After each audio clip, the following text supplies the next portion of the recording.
Hey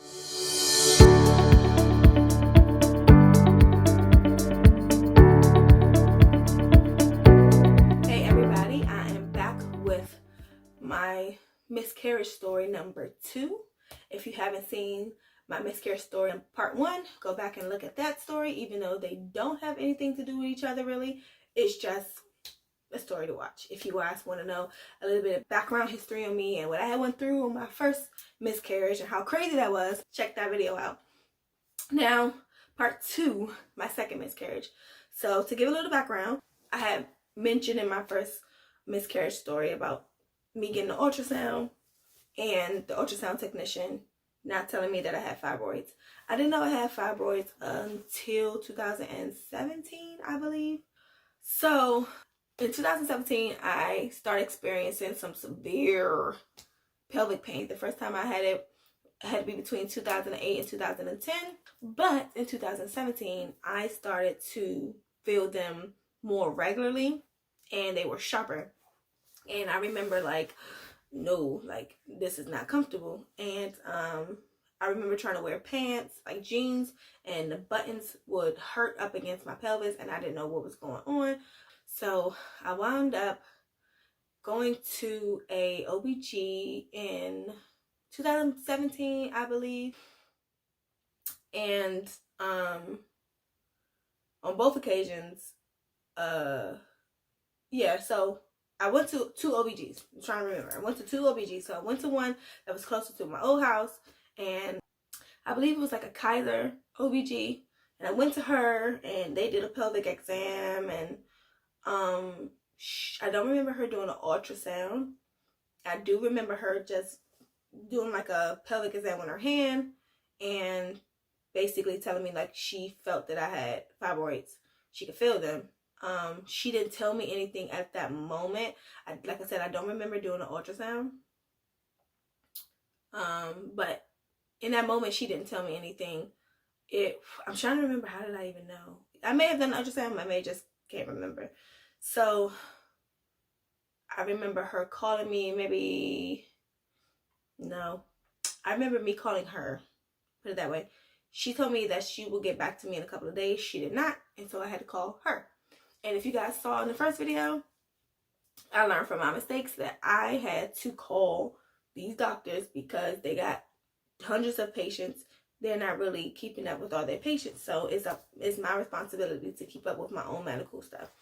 And I believe by this time I had already acquired my medical records. Yeah, I had already acquired my medical records by this time, but I couldn't read anything because it was all chicken scratch. So I didn't know what the heck was going on. It was all, and it was faded, and like, you can't read doctors' handwriting. Why do doctors write so sloppy? Like, that doesn't make any sense. I know why. So I called her, and she basically said I had 3 fibroids. And the cure or the treatment for fibroids was to get a myomectomy. And a myomectomy is basically the removal of the fibroids, but a myomectomy can cause scar tissue, which can make it difficult for you to vaginally deliver a baby, which is my goal.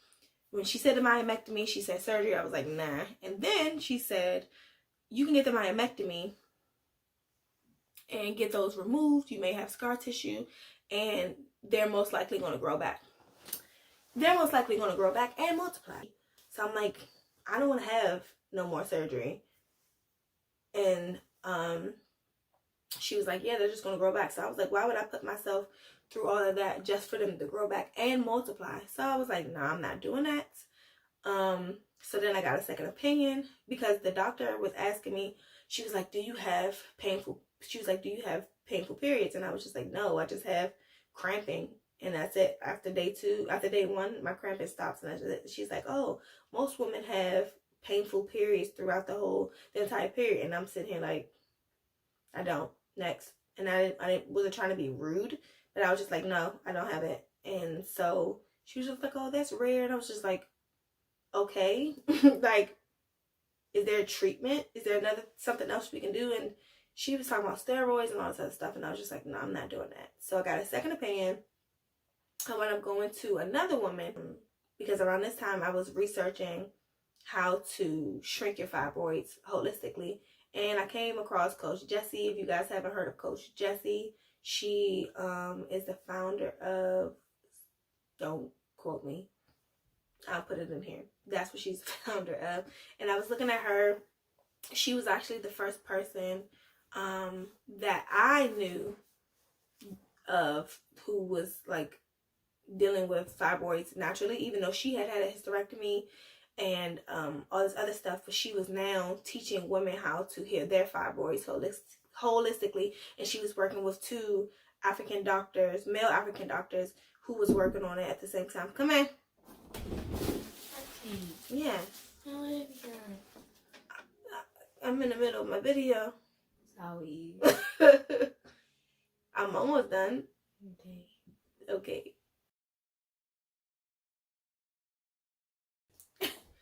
So she was working with two male African doctors who were also working on healing people's bodies naturally through medicines, through plants, through herbs and things like that.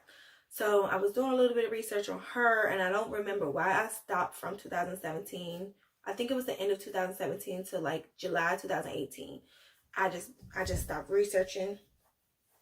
And fast forward to July 2018, I've been having bad pelvic pain, like bad pelvic pain. And so I was like, I'm going to get checked out again. I'm going to get a second opinion this time. So I get a second opinion, and Kaiser sent me to a technician. Yeah, Kaiser sent me to an ultrasound technician, I think on like a Saturday or something crazy. And me and my husband went, and he got the he sat in the room with me while I got the vaginal ultrasound and I got a regular ultrasound. And I remember him just feeling so angry because, one, the ultrasound technician couldn't tell me anything, and then two, it was hurting so bad, like them pushing on my fibroids, like it was way worse than when the first ultrasound technician from my first miscarriage was pushing on my stomach. It was way worse. It was like she would go right in the middle, and it was just like somebody was just trying to take your organs out. It was so bad. And so she did it vaginally too, and that was uncomfortable. And so basically, after the ultrasound technician said she couldn't tell me anything, me and my husband, we just left and waited for the doctor to tell me. Now I'm trying to think. That may have been the ultrasound that I had to go to, but that wasn't 2018. Or was it? You know what? It could have been 2018, now that I think about it. Because I'm thinking about, I have to think about certain babies, because I was a nanny. I had to think about certain babies that I was with. Okay, so that may have been 2018. Okay, so that makes more sense. So I guess both of those appointments were in 2018. But 2017 is when I got my medical records, because I remember I had another kid I was watching. So yeah, okay, makes sense now. Sorry guys. So yeah, so that's 2018. So I think because all of that was Kaiser, the first lady had my medical records. And so my second opinion was Kaiser as well. So they already had my medical records. Okay, this is making sense now. Okay, guys, just for some clarification, I just wanted to come in here real quick and say that in 2017 is when I retrieved my medical records from the hospital where I had my DNC.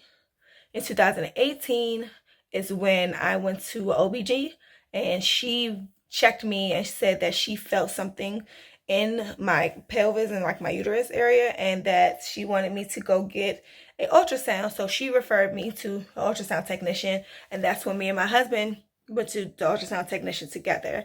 And then the next week I called her, and she verified that I had 3 fibroids that were the size of golf balls. And so then the next month is when I got a second opinion from the other OBG, and that's the timeline. So sorry if I confused anybody, but it was 4 years ago. It was a long time ago. So let's continue the video. So I went to go to the second appointment, the second opinion, and she came in there and said hi to me and everything. And then she looked on the computer, she pulled up my ultrasound, and she walked over to this board and she started drawing the uterus and everything on the board, and she showed me where my my fibroids were, and it was like one right on my uterus. I think like, oh, it's one on my uterus, and then there's one in my pelvis, and then there's one like further back towards my backbone. So it's really uncomfortable.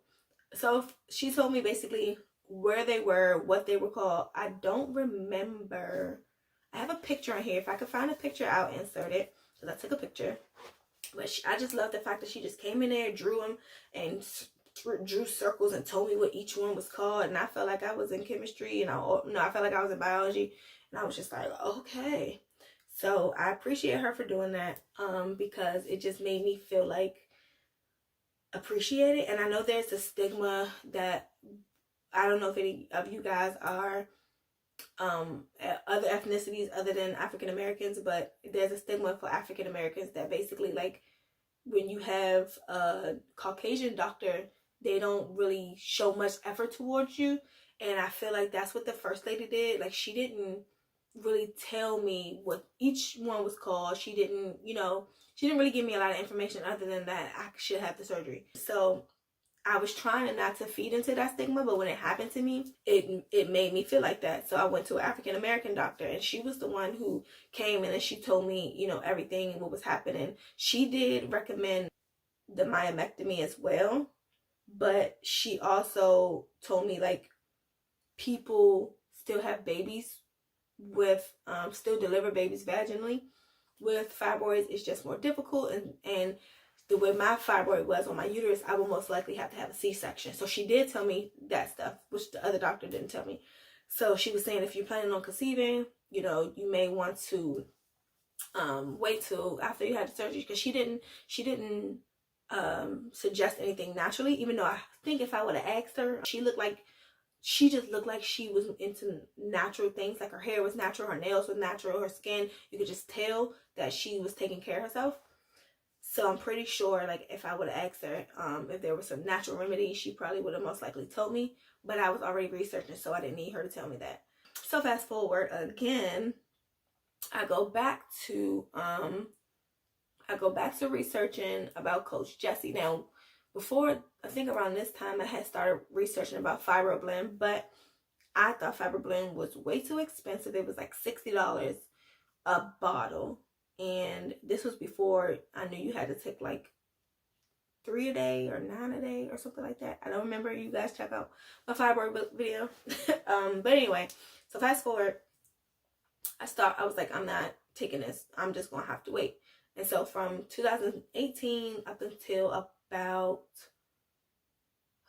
June of 2019, no,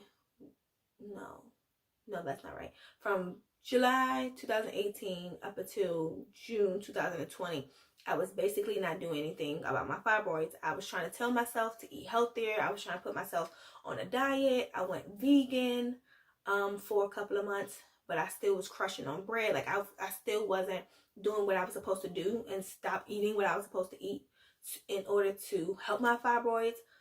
French fries was my #1 issue, because I love me some French fries, and fried foods are not good for your fibroids, but I couldn't resist. So they just stopped growing, and they kept growing and growing, and I could tell, not like at a fast pace, but I can tell now how much they have grown. Even back in July of last year, I could tell how much they have grown, because, like I said, if I had to use the bathroom, even in 2018, if I had to use the bathroom, if I held my bladder too much, then I would definitely be in pain, because all the urine in my bladder is just taking up so much room and pressing up against my fibroids. It would hurt so bad.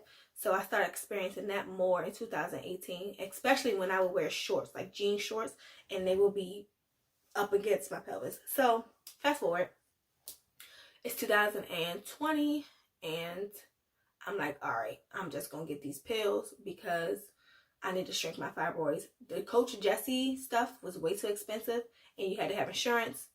It was better for you to have insurance, because her regimen was like $4,000. Like, it was expensive amounts for her regimen, and I was like, I ain't doing that, and I didn't have insurance. So I was like, all right, Fibroblend, here we go. So I started taking Fibroblend. You guys check out that video again, plug and it was working. I could feel it. I could feel it was working. I could feel my fibroids being attacked. It just felt like I could just feel it. I could tell. But then my husband decides that he wants to conceive again. Now, if I go back, I don't know what kind of pregnancy this was, but we tried to conceive in September of September 2018. We tried to conceive again, but it didn't go through.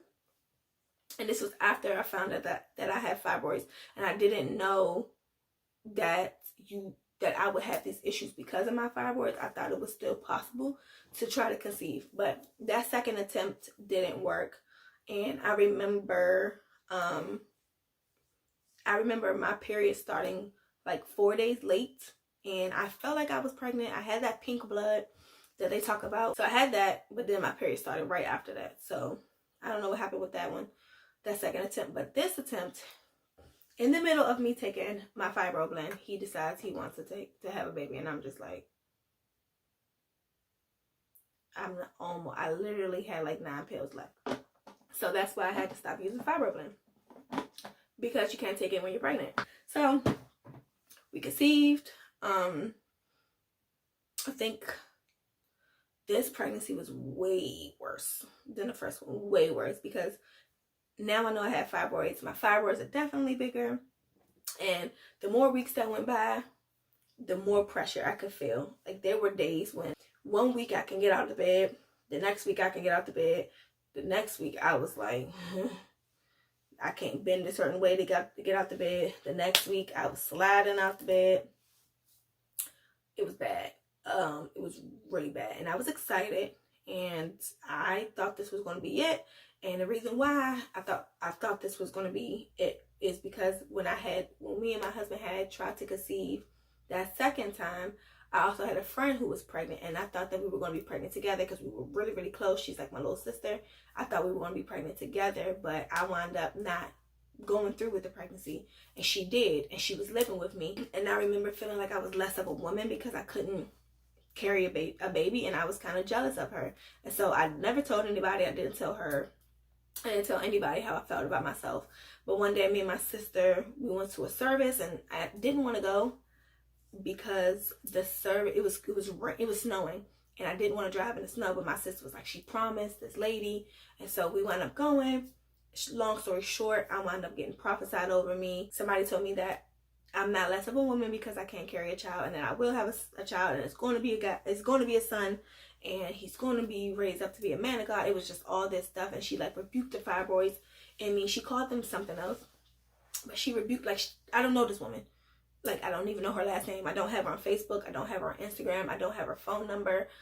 All I know is her daughter's name and her name, and that's it. I don't know this woman. So I'm thinking this is going to be, the child that God promised me. And so when it came, by the 6th week, I only made it to 6 weeks this time.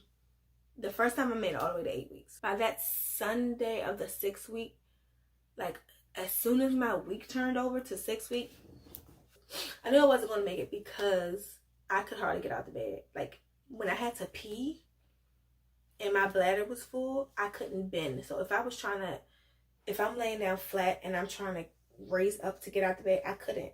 And the way that my bed is, I have a side table right here, so I can't just like turn over. I had to like scoop down and slither out of my bed, and my bed is high up, so I couldn't just slither out. So it was hurting, and I was just like, this baby's not gonna make it. I knew it wasn't gonna make it, so I wasn't mad up until, so that was Sunday. That Saturday of my 6 weeks, first thing in the morning, I went to the bathroom and it was blood. And I remember just telling my husband, like, we gotta go to the emergency room. And this is COVID, so he couldn't stay with me. The one time he wanted to stay, he couldn't stay. So he takes me to the emergency room. I'm a big girl. I got new contacts now. So I could keep my contacts in. I don't have to worry about anything. And so I get there, sign me in. They take me back. I tell them what's going on. They take my blood. Now this time I know I gotta drink my water. I gotta do this. I gotta take my vitamins. I was ready. Had my omega-3s. I was ready. I bought maternity shorts. I was ready. So they take me back, and you know, they take my blood and all this other stuff. They do the vaginal ultrasound. They do the regular ultrasound, and they can't see anything. And I'm like, what do you mean? The doctor's like, yeah, we didn't see anything on the ultrasound. We don't see anything there. We don't know if you had already, if it came out already. We just don't know.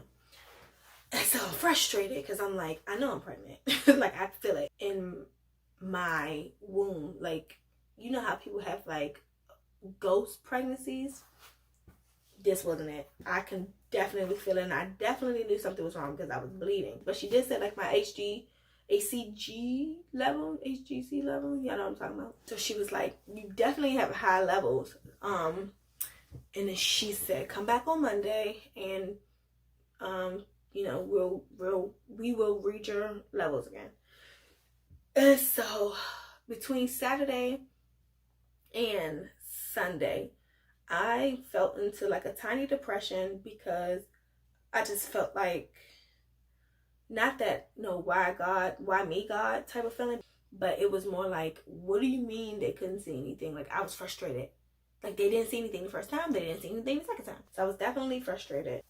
And so I fell into like a mini depression where I stopped drinking my water for like 2 days, which I regretted because on Monday I had to draw blood and they could not get a vein, and it was just poking me here, poking me there. I do not like needles, and they poked the crap out of me. They poked me probably at least 7 times. And 3 different nurses had to come and try to draw my blood. They finally got this black lady. Black people, I'm trying to tell y'all, we don't play. She came in there with their chair. She sat down beside me. Like, I was crying. And so they felt bad because I was crying, because like they kept poking me here. I think somebody tried to draw blood from up here or something. It was everywhere. So the black lady came in. She came in with this chair, and I felt like she was my mama. She was just like, we gonna get this blood. And so she did it. She tried it here, and I thought this was hurting. She couldn't get a vein here. Of course she tried here. Oh no, that's what she did. She put the tourniquet up here and tried to get a vein here. Didn't get it.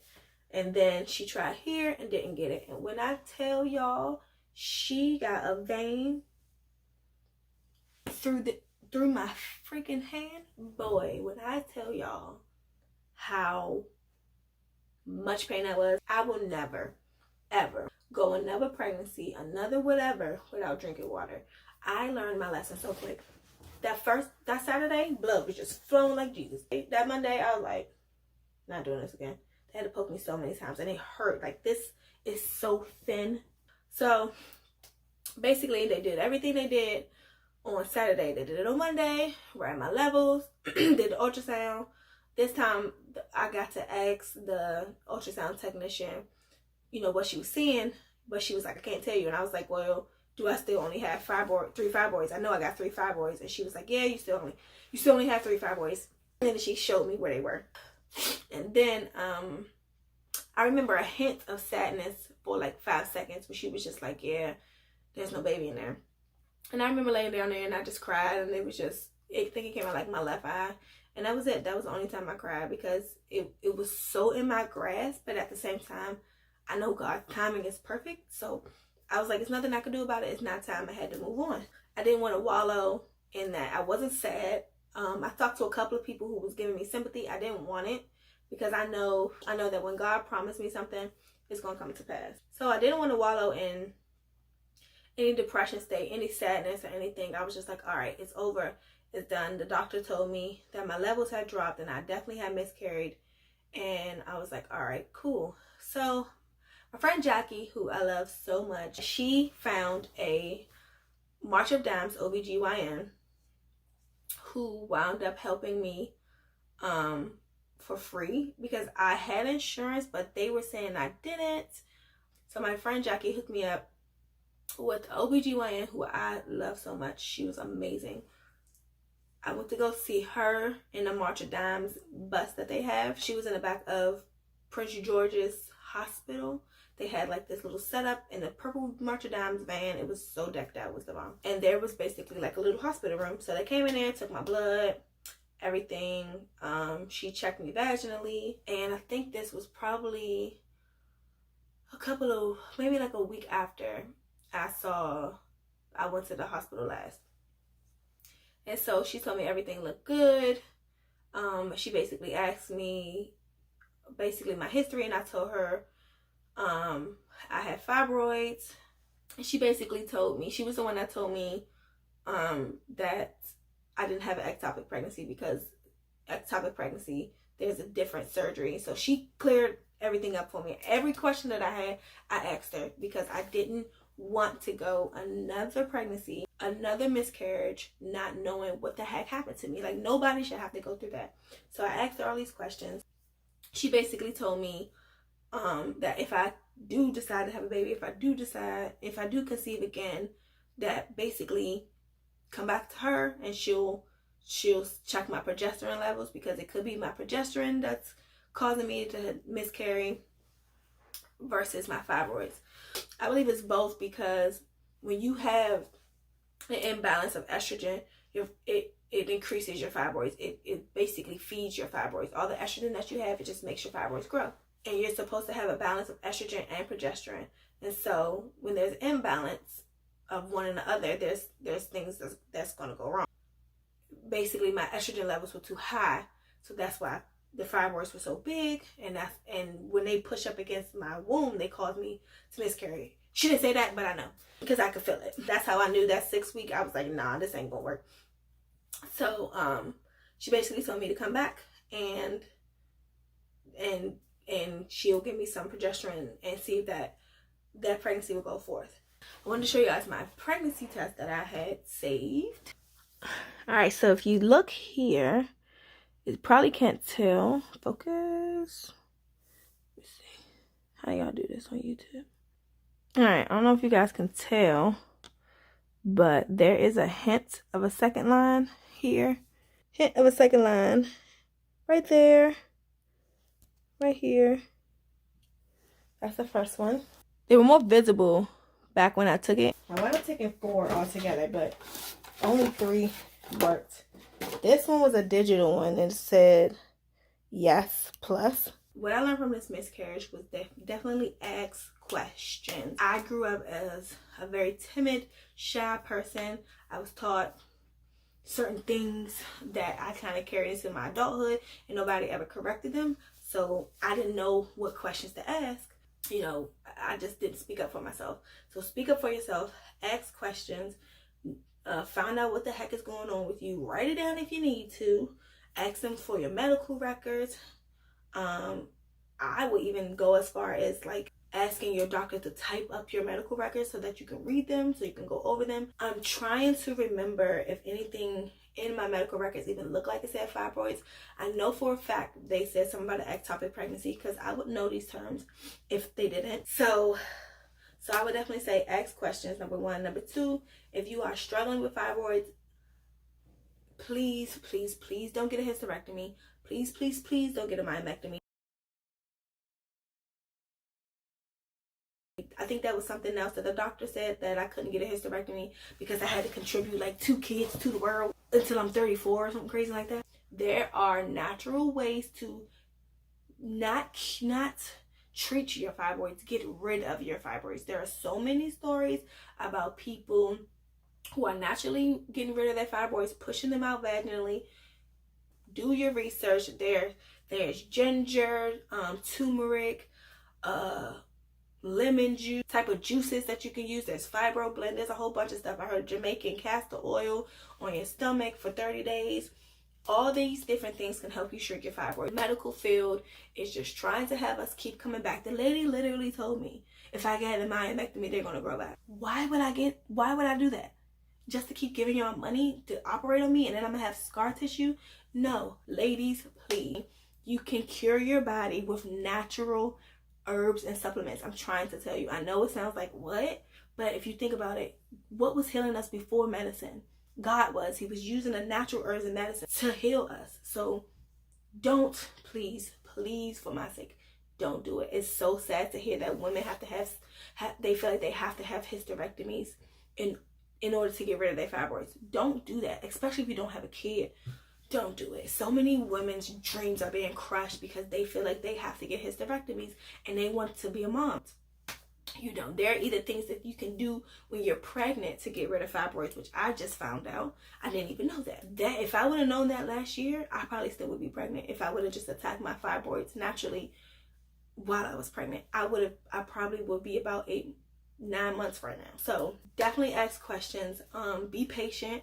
What God has for you, it is for you. Take care of your body naturally. Let your body naturally heal. Get your body healthy. There are so many things that you can do to get your body healthy. I'm not a doctor, but I know without a shadow of a doubt that there are natural remedies that you guys can do in order to heal your body and prepare your body for a baby. Trust God in whatever decision that He has for you. My story is not like you guys. Your story is not like mine. I had somebody pray over me. I had somebody speak into my life who, like I said, I literally thought in my head that I was less of a woman. I never told anybody. Never told my sister about my fibroids or my issues for her to even tell this woman. It was straight God. So all I'm saying is God knows best. Trust Him. Trust His word. Trust that He knows what's best for you. Trust that if you may not ever conceive, you can still be a mom. You can still, you know, mother kids that may not come from your womb, whether it's through a surrogate or whether it's through adoption, foster, your niece, your nephews, whoever. You can still be a mother figure. Before I even thought about having kids, I was a mother figure. I was an aunt at 8 years old, and that niece that I had taught me how to be a caregiver, and she loves me to this day. Like her son loves me to this day. So it's like, what God is preparing you for, He knows, and he knows best. Trust Him. Trust His timing. When I look back over my 2 miscarriages, I'm actually grateful, because even though it seems sad to people, like, oh my gosh, you lost 2 kids, I'm like, oh my God, I could have 2 kids right now. And not saying that you know, I didn't want them. I definitely want them. But when I look at where I am spiritually, emotionally, physically, financially, right now, it's just not the time. But that's what I asked God for. I asked God to give me a child in perfect timing, because I don't want to, not saying that I'm not going to have struggles, but I don't want to bring up a child into my world where my world isn't ready for them. So I asked God to help me to bring a child into this life when I'm ready for it, when my husband's ready for it. We were trying to create babies on our own, not knowing that we were working out of God's timing, and His timing is perfect. So I want to thank you guys for watching this video. Like I said, I do plan on doing Fibroblend again. I also plan on having other remedies as well. I plan on going to the OBG, updating you guys on what my OBG says about my fibroids and how they're shrinking, growing, whatever. I will let you guys know. So thank you guys for watching this video, and you'll check me in the next one.